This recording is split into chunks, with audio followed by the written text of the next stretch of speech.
Hey friends, Honor launched the new Magic 7 Pro today, and when I first held the device in my hands 3 weeks ago, it broke my little tech heart. Why did it break my heart? Because last year Honor released what was for me the ultimate smartphone sensation, the foldable Honor Magic V3, which thanks to new battery technologies and researchers, etc., is so incredibly and overwhelming thin that it's almost unbelievable when you hold it in your hand. When folded, it's even thinner than some normal non-folding smartphones. And in this elation that I feel as a tech enthusiast when a company brings a real innovation to market that moves us forward, has added value and creates a wow effect, in precisely this euphoria, I unboxed the Honor Magic 7 Pro and was just incredibly disappointed. Because at first glance from the outside,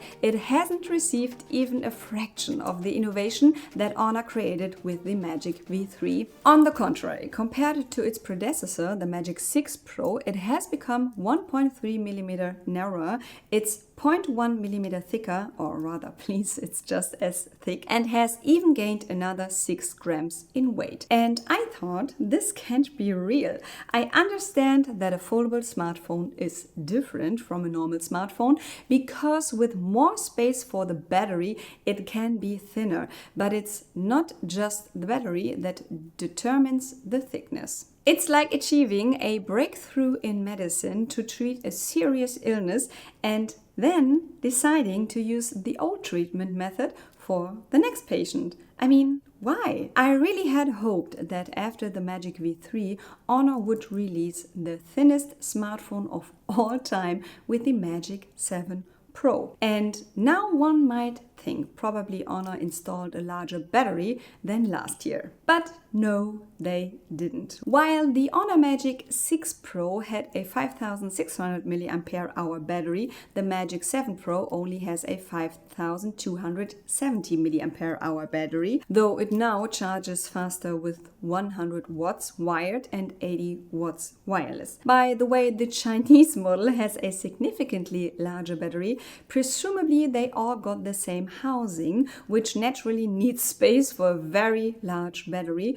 which unfortunately we didn't get here. What also affects a device dimension is of course the camera, which is larger and better in the Honor Magic 7 Pro than in the Magic V3, which helps explain why the Magic 7 Pro can't be so thin like the V3. The camera is actually almost identical to its predecessor, the Magic 6 Pro, featuring a 50-megapixel wide-angle main camera, a 50-megapixel ultra-wide-angle camera, and this time a 200-megapixel periscope telephoto camera instead of the previous 180-megapixel. On the front, we again have a 50-megapixel selfie camera. And I must say, I already love the camera of the Honor Magic 6 Pro, especially the video recordings, which have an almost 3D effect, really blew me away. And the Magic 7 Pro continues with this tradition. And the camera is definitely one of the many positives points that the Magic 7 Pro brings.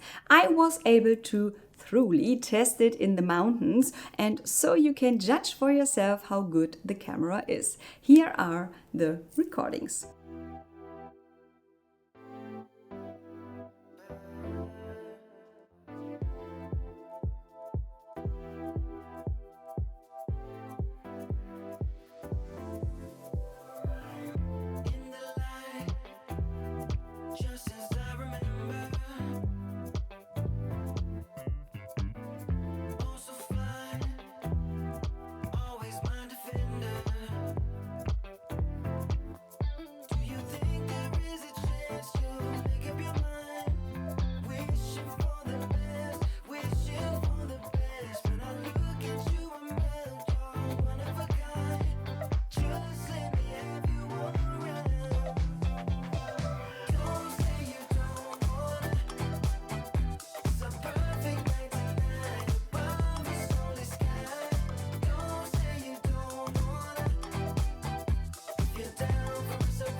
What I particularly love about Honor devices, and the Magic 7 Pro is no exception, is the display. It's a 6.8-inch LTPO equal depth quad curved display that reaches up to 5000 nits peak brightness, which is crazy and sometimes even unbearably bright, but simply perfect in sunlight. I always find Honor's displays so beautifully sharp, somehow looking like high-resolution print, which I haven't seen from any other manufacturer. Additionally, the display glass is Honor Nano Crystal Shield, which is supposed to be 10 times more drop resistant and robust than other kits. And to test this durability and robustness, as well as the new features, Honor invited us to Bled in Slovenia, where temperatures were incredibly cold and where we could do all sorts of things with the smartphone,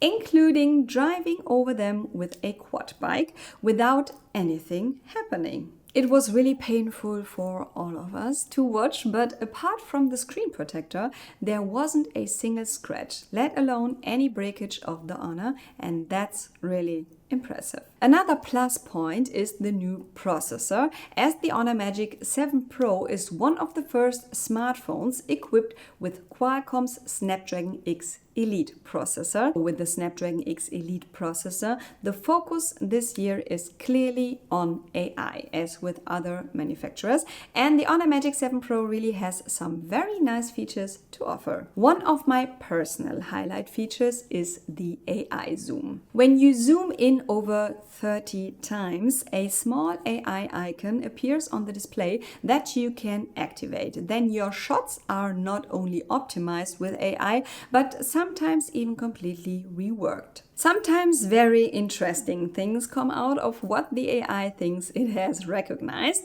Sometimes incredibly beautiful images result, and sometimes just nothing at all comes out because the AI says it doesn't recognize the object and unfortunately can't optimize it, like when photographing the moon. Also, this only works when you have internet at the same time. If not, the feature cannot be applied retroactively. I find the AI zoom a really nice feature because while the Honor Magic 7 Pro has 100 times digital zoom, which is already crazy, the images are otherwise rather mushy. What didn't convince me as much is the AI portrait function, which is supposed to be a portrait optimization. However, the face is rather softened and sometimes not necessarily advantageously optimized by the AI. But in return, you have the great hardcore portrait mode with Honor, which I personally find much more beautiful with its 3 different styles, and that's also an AI-based preset you're applying there. You can create incredibly beautiful portraits with it. Regarding image editing, there is the AI eraser in the photo app with which you can erase things from photos. What I noticed about this and about the Honor Magic 7 Pro in general is that it comes with Magic OS 9.0 based on Android 15, and I find the entire operating system so beautifully animated, whether you're using the eraser or pulling down the notification panel. For some it might be too much or too ornate, but I personally really like it because it feels so lively. The Magic 7 Pro naturally also comes with Google Gemini and Circle to Search, which I've personally completely integrated into my daily life and never want to miss again. However, Honor already introduced Magic Portal last year, which previously worked as follows. You, for example, have an address in a message that you want to navigate to. You copy it and drag the whole thing to the edge, then a context menu opens and you can drop the address into Google Maps or an email or similar. With the new version of Magic Portal, you simply circle this address with your knuckle and then Magic Portal automatically opens on the right side